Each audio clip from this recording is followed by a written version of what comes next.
Riddle me this. I can use creation tools that can allow you to record and edit your podcast from your phones and computers. I can distribute your podcast so it can be heard on all the major listening platforms such as Spotify and Apple Music. I can make you some money, no strings attached. I'm free as a bird. I'm something you raise on a ship besides a sail. Who am I? That is correct. Anchor, baby. For more information, visit anchor.fm today. Greetings, fellow investigators. Special Agent Spooky Clutter here. Have you ever had a craving for a nice, refreshing energy drink, but you don't want the annoying sugar crash that comes with it? Well, you're not alone, and I've got a great alternative that's bound to get your attention. I'd like to introduce you to Raze Energy. Raze Energy is one of the best energy drinks on the market today. Unlike other main brand energy drinks, Raze has no sugar crashes and zero sugar. It's a great drink for getting that boost you need, whether you're going to the gym or conducting cinema investigations like myself and Special Agent Carter Sauce. So, if I got your attention with that, then do yourself a favor and go to repsports.com and try it out. When you get to checkout, use code CFiles for a great discount. And we here at the C-Files would like to thank Raze Energy and Rep Sports for sponsoring the podcast, as well as the Slash and Cast Podcast Network. With that all being said, enjoy today's episode, and until next time, my fellow investigators, remember, the entertainment is out there. You're listening to the C-Files RetroAthon. In Season 1, they investigated some of the greatest horror and sci-fi that cinema has to offer. Now, they're taking you to the classics that started it all. From the mystical performance of Bela Lugosi in Dracula, to the terrifying analogy of the dangers of nuclear weapons in Godzilla. Join the special agents of the CBI in the C-Files RetroAthon. Brought to you by the Slash and Cast Podcast Network. Now, here are your hosts, Special Agents Spooky Clutter and Carter Sauce.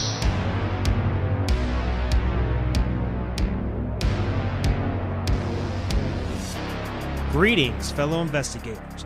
Welcome back to the C-Files RetroAthon. I'm Special Agent Spooky Clutter. I'm Special Agent Carter Sauce. And today we are reviewing 1933's The Ghoul, starring Boris Karloff. And I gotta say, straight out of the gate, this movie confused me. And I think that's putting it nicely. The Ghoul follows a doctor by the name of Dr. Morlant, played by Boris Karloff. And the gist is that he's on his deathbed. He's dying, and he has this special amulet called the Eternal Light. And he also is a worshiper of the old Egyptian gods, more specifically, the god of the underworld, Anubis. And essentially, what he's trying to do is get this amulet for Anubis and have eternal life, I suppose. I say that because the film didn't explain it very well, and it was overall kind of confusing. I will say that the ending, which we'll get to later, was an interesting twist, but at the same time, the twist that they gave wasn't a twist that you expected, nor does it make sense in the context of the story. And we'll get into that. There's no words to describe how bad this movie is, though. From 1933, even when you had Boris Karloff in there, this movie, it just gave me the head scratching confusion, because I have no idea what this is about, though. And when I think of the word ghoul, I think of the demon-like being, monstrous humanoid from pre-Islamic Arabian religion. You know, the ones that are associated with graveyards and consuming human flesh.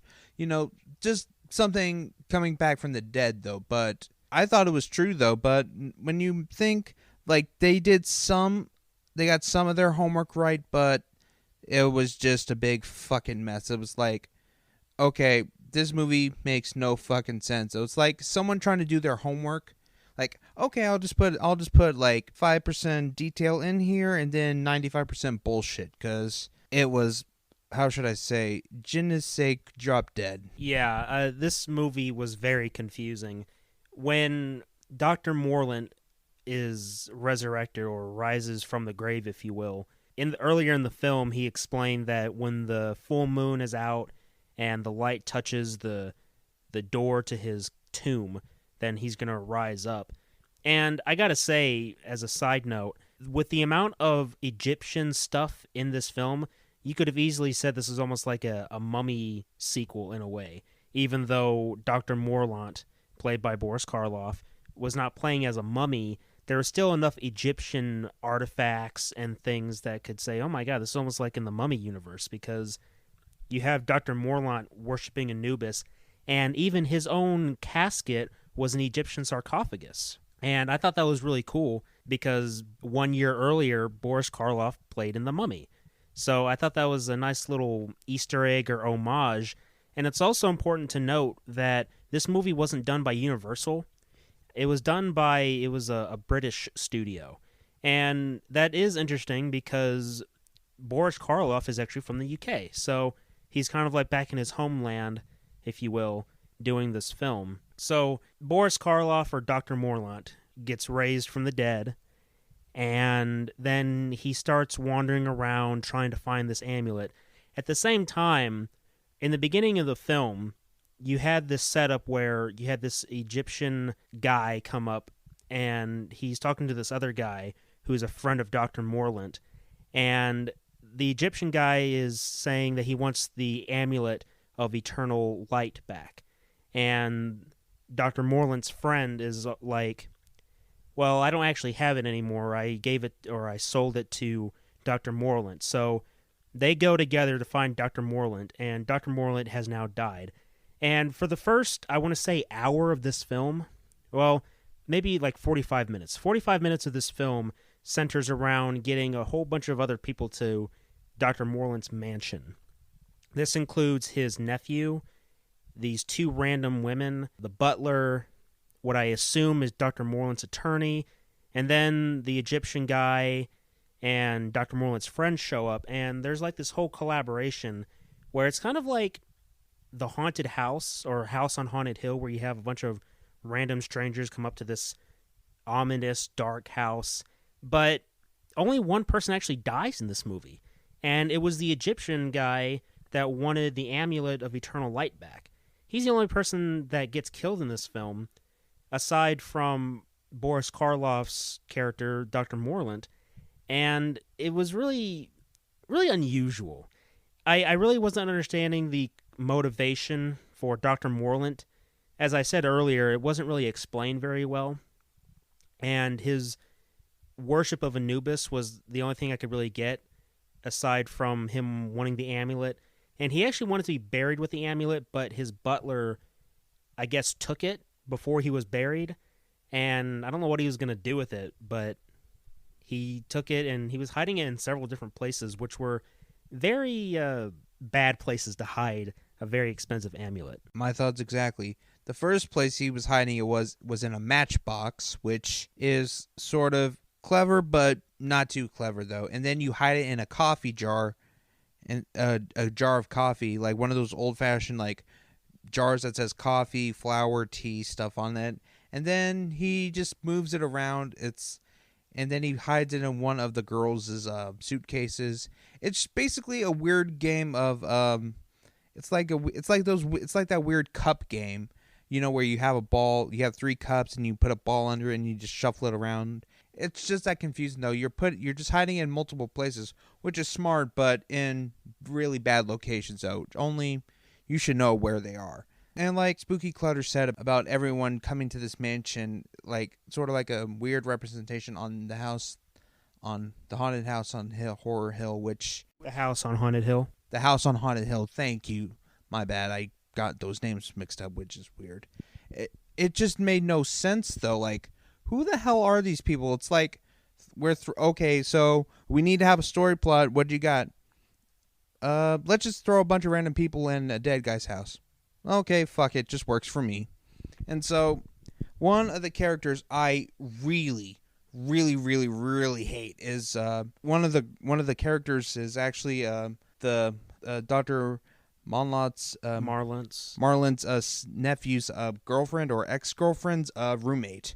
I really, really hated this bitch. Yeah, her name was Canny. Ugh, Canny. I can't stand that fucking bitch.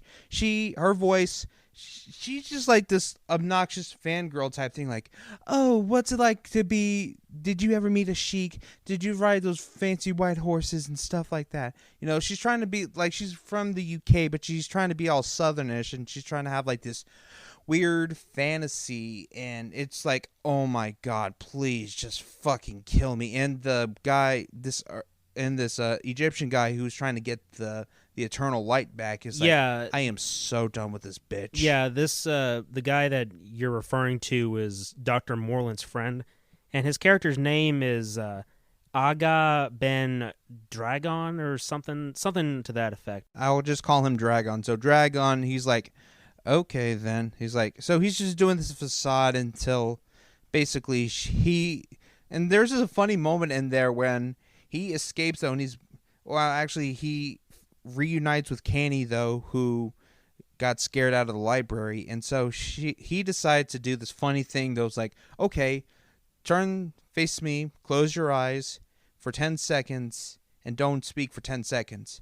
And so as she's doing that, she leans forward to kiss him, and then he looks towards his left, and it's weird though, because it looks like he's breaking the fourth wall. He's like, and you could clearly tell his face is like, I am so done with this bitch. And then he just runs off. And then he just slaps her after he's wounded, which, good for him, though, because if it was me, like, this woman, her voice is, like, she's probably a good actress, but her voice is so cringy. Like, I just want to take an ice pick and just stab my fucking ears because she's that bad. Yeah, what's really funny is that scene that you just described where they were walking along the path, like, outside of the mansion, and she's all scared because she's all alone, and she's finding comfort in this guy, and she's completely enamored with this guy. Like, she is so in love with this guy that she just met.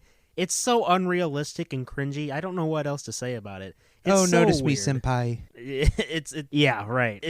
I don't know what to say. It's so weird, but this moment that Carter Sauce described made me laugh my ass off because he is almost like the representation of the audience at this point. It's like, oh my god, this girl will not leave me alone. I don't know what else to do. We're in the middle of a very hot situation here where there's a killer on the loose, and she's talking about love and fantasy, and so he's like, okay, go ahead and close your eyes for 10 seconds, and we're gonna, I guess they were gonna kiss, I guess? Yeah, just don't speak for 10 seconds. Yeah, he's like, don't speak for 10 seconds and close your eyes.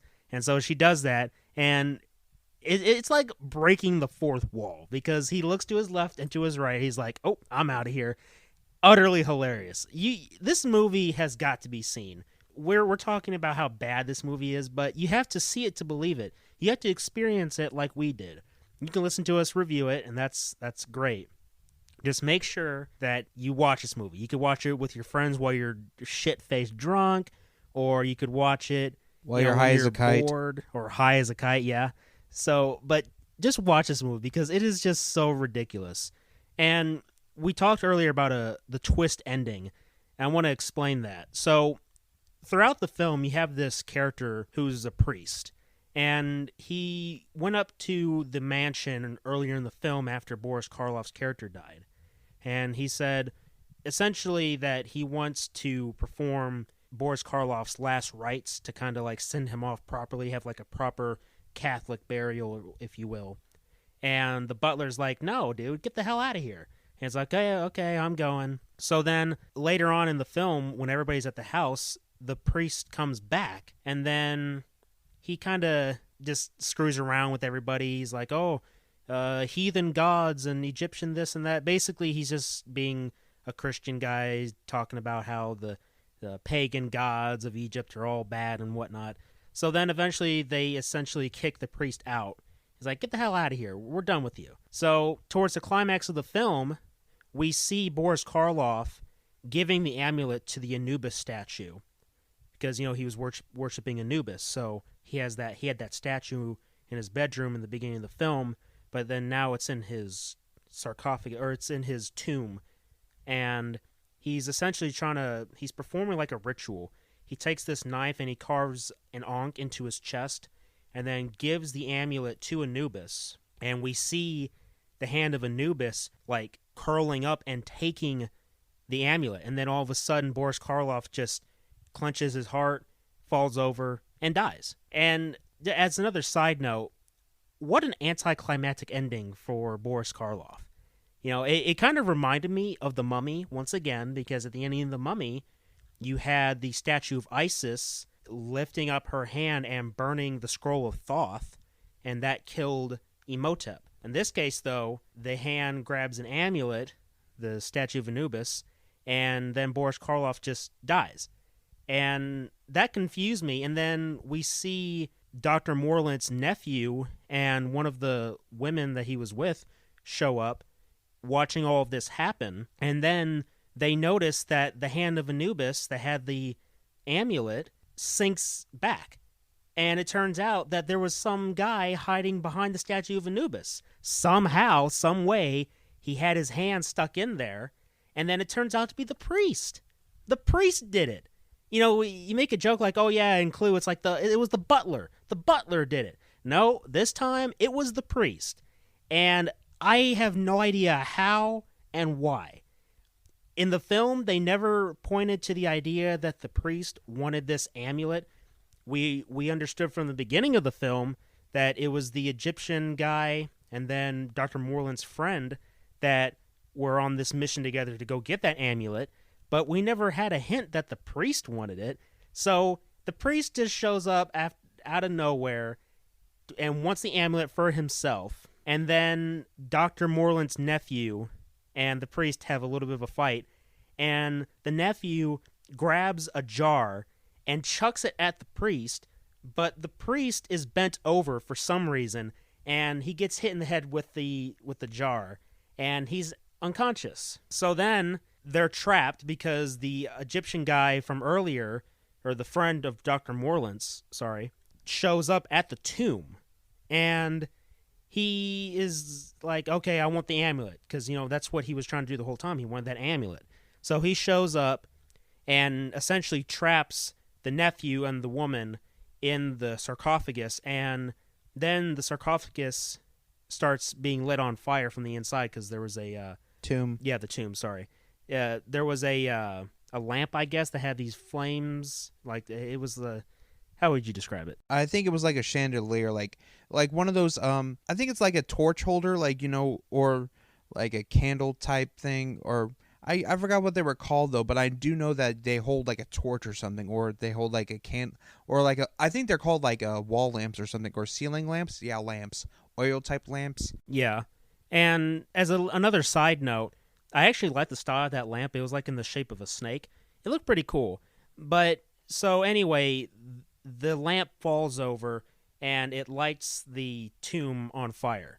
So now now everybody's trying to get out, and earlier in the film, it was actually the priest. I didn't realize this at first, but as we see in this scene at the end, we understand it was the priest. The priest earlier in the film was trying to get into the tomb, and I couldn't tell it was the priest at that time. I couldn't tell. So he was putting dynamite in the wall so he could breach in there and get the amulet, I suppose. But he never gets a chance because everybody starts showing up. So fast forward to the ending of the film, and he pulls out this dynamite. And then the fire goes towards the door and lights up the dynamite and then blows the door away. So then we cut to the annoying lady, Canny, that Carter was talking about earlier. And she finds the friend of Dr. Morland's again, and he has the amulet now. So they get into a little tussle, and this is where he hits her, but she kind of pulls on his jacket, like tearing it, and the amulet falls out. So then the friend goes back to the car, and Dr. Morland's friend comes across the lawyer or whatever, and he's like, I want that amulet. And he's like, okay, fine, I'll give it to you. It's like, oh, wait, I dropped it. The woman has it. So now they both go after the woman, and she gets to this well, and then they kind of corner her, if you will. and she threatens them by saying, if you come any closer, I'll drop the amulet in the well. So as the lawyer is about to shoot her, cops show up to stop them. So both those guys get arrested. She passes out. Then we cut to Dr. Morlant's nephew and the other woman, and he's carrying her away, and they're smiling, and then we get the end. Happy ending. And that's it. Just what the ever-loving fuck was that? I mean, honestly, what in the world was that all? What was that bullshit about? But there are some references in there to other horror movies in there. Like, if you look in the window, you could see the bat in there. Like, there's like a hanging bat, and they have like what looks like a mummy, or like a mummy wrapped in bandages, and mentioning of a full moon, which is a reference to the werewolf, or the Wolfman, excuse me. And it's just a really bad movie. Like, there are like, okay, you ever heard those jokes about, hey, can we watch the movie The Mummy? Oh, we got The Mummy at home, and it's actually like one of those dollar store bootleg type movies, you know, stuff you find like at a dollar store. Like, oh my gosh, this is The Mummy? Like, what the hell is this? It's really that bad though. And unless you want to be on a shitload of drugs to see this movie, it's just that awful. Like, it makes no sense though. I understand they were trying to. It's just, it didn't capture that lightning in a bottle though. Like, I know that Universal Studios captured lightning in a bottle, but this movie, it didn't hold a candle to the original. It was just like, well, what is this shit? The thing is, though, is that Universal didn't do this movie. And it kind of shows, because this movie didn't really have much of a coherent plot that they were following. But I have a bit of a fun fact for you. And it is interesting, because I think the general consensus is that this movie was not very good. They called it the Ghoul, and, you know, Carter was talking about what a ghoul was. And this movie did not represent a ghoul by its definition at all. But I found a fun fact that the film was actually largely forgotten, which isn't surprising when you think about it. And then the movie was lost. So, 50 years later, there were these stagehands that were cleaning out a 1980s Shepperton Studios in England, and they cleared some boxes and found a door, apparently, that led to a secret movie vault where they found the film. So, because this movie sucks so bad, and I'm pretty sure that the general consensus was that this movie sucked back then, the movie was forgotten. And 50 years later, it gets found in a movie vault. And that's really interesting, because we always hear these stories about forgotten films that get found, or films that were lost in fires. Like, there are some old-time classic Universal movie monsters, like from the silent era in particular, where these films were lost in fires. And then you have stories like this, where you have films that were in a film vault that are found years later. And it's kind of ironic that it will be buried away for all these years, kind of like how Boris Karloff was buried away, but only for like one night, and then he is resurrected the next night or whatever, on a full moon of all things. So, as a final word here on this film, like the film was originally forgotten, I am probably going to forget about this movie in about a week. This movie just really didn't do it for me, and I wasn't expecting the film to be bad. It was just doing my research and choosing films for the RetroAthon. I saw this film in the recommended section, if you will, and I saw Boris Karloff there, and I was thinking, well, Boris Karloff, you know, he did Frankenstein and The Mummy. This should work. This should be really good. But no. So as a final rating, I give this a 5 out of 10. And the rating of this, I just give it a 2 out of 10. The story plot made no sense.